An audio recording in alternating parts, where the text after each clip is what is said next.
तो दोस्तों हम सभी लोग जानते हैं कि कनाडा की जो सोर्स ऑफ इनकम का एक बड़ा माध्यम है वो है एजुकेशन सिस्टम। यानी भारत और आसपास के इलाकों से बड़ी मात्रा में छात्र कनाडा जाते हैं अपने हायर एजुकेशन को कंप्लीट करने के लिए और इससे कनाडा को हर साल तकरीबन $20 बिलियन का फायदा होता है। और एजुकेशन का क्षेत्र कनाडा के लिए कितना ज्यादा इंपॉर्टेंट है आप इसे इस तरह से समझ सकते हैं कि वो भारत या फिर आसपास के क्षेत्रों से जाने वाले छात्रों से जो फीस वसूलता है वो लगभग 2 गुनी होती है। यानी लोकल कैनेडियन छात्रों को भारतीय छात्रों की तुलना में कम फीस देनी पड़ती है।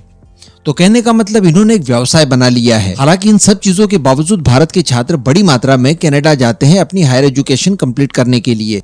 लेकिन पिछले कुछ समय से लगातार देखा जा रहा है कि भारत के खिलाफ जिस तरह की गतिविधियां वहां पर की जा रही है, इसको लेकर भारतीयों के मन में एक डर जरूर उत्पन्न हुआ है। इसके अलावा दोनों देशों के बीच की रिलेशनशिप भी अब सामान्य नहीं रह पाए हैं। इसके अतिरिक्त भारतीयों को टारगेट करके उनके ऊपर अटैक्स वगैरह भी किए जा सकते हैं। इस तरह की कई सारी अधिसूचनाएं भी भारत सरकार द्वारा जारी की गई है, ट्रेवल एडवाइजरी वगैरह जारी होती है। तो इन सब का मिला जुला कर इम्पैक्ट अब कनाडा के ऊपर काफी बड़े स्केल पर होने लगा है। जी हाँ, पहले तो कुछ आंकड़े निकल कर आते थे जिसको लेकर पास्ट में भी हम लोग डिस्कशन कर चुके हैं कि कनाडा जाने वाले भारतीय छात्रों की संख्या में काफी ज्यादा गिरावट देखने के लिए मिली है और अब भारतीय छात्र कनाडा के विकल्प के तौर पर दूसरे देशों को चुनने लगे हैं। अभी तक मैं आपको बता दूं कि कनाडा को जो सबसे ज्यादा फायदा मिलता था भारतीय छात्रों को अपने यहाँ पर आकर्षित करने का वो ये था कि कनाडा एक इंग्लिश स्पोकन कंट्री है। ऐसी परिस्थिति में भारतीय छात्र काफी ज्यादा फ्रेंडली महसूस करते हैं। वहां पर एजुकेशन लेने से पहले किसी अन्य भाषा को सीखा जाए, पहले ये झंझट बीच में नहीं रह जाता।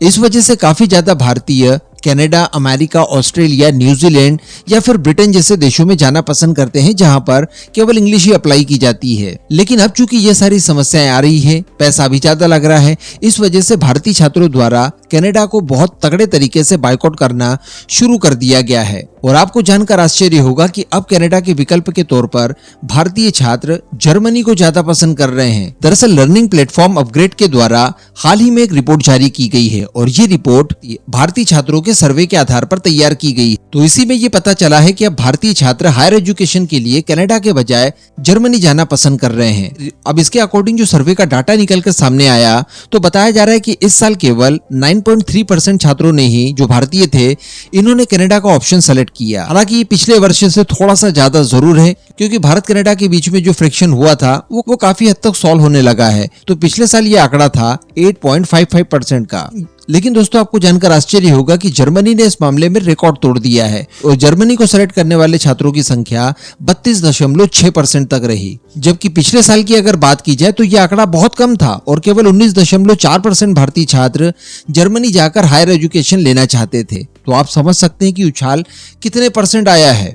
यानी केवल एक ही साल में 13.2% भारतीय छात्र हायर एजुकेशन के लिए कनाडा के बजाय जर्मनी को एक विकल्प मानते हैं। जबकि हम सभी जानते हैं कि जर्मनी जाना थोड़ा सा प्रॉब्लमेटिक हो सकता है क्योंकि वहां एजुकेशन लेने से पहले आपको वहां की लैंग्वेज सीखनी पड़ेगी। और ये डाटा केवल सर्वे का ही नहीं है, जबकि जर्मनी के फेडरल स्टैटिक ऑफिस द्वारा भी कुछ आंकड़े जारी किए गए हैं और बताया ये जा रहा है कि पिछले 5 सालों में भारतीय छात्रों की संख्या जर्मनी के अंदर काफी ज्यादा बढ़ी है और ये पूरे 146% तक रही है। इस साल भारतीय छात्र जो जर्मनी गए हैं उनकी संख्या 42,600 है, जबकि अगर 2019 की बात की जाए तो ये संख्या 20,562 थी। इसके अलावा कई सारी और प्रॉब्लम कनाडा में है। यानी भारत के साथ फ्रिक्शन तो हुए ही हुए, इसके साथ साथ कनाडा में रहना काफी ज्यादा महंगा भी है। जॉब्स की भी ज्यादा कमी देखने के लिए मिल रही है और चूंकि कनाडा की डिमांड शुरुआत से काफी ज्यादा हाई रही है, इस वजह से उनकी फीस वगैरह भी काफी ज्यादा महंगी हो जाती है। इन सब चीजों को मिला जुला कर भारतीय छात्रों ने कनाडा जाने के बजाय जर्मनी जाना ज्यादा पसंद किया है। और ये भी बताया जा रहा है कि जो जर्मनी का एजुकेशन सिस्टम है वो कनाडा की तुलना में ज्यादा अच्छा है। इसके अलावा हायर एजुकेशन पूरा हो जाने के बाद जॉब्स की अपॉर्चुनिटी भी कनाडा की तुलना में जर्मनी के अंदर ज्यादा है। और इसके प्रूफ के तौर पर आप ये आर्टिकल भी देख सकते हैं, जर्मनी के अंदर भी इस समय स्किल्ड वर्कर्स की काफी ज्यादा कमी है। तो इन सब की वजह से अब कनाडा ने अपना एक अच्छा खासा व्यापार जो कि बहुत बढ़िया तरीके से चल रहा था उसे खो दिया है।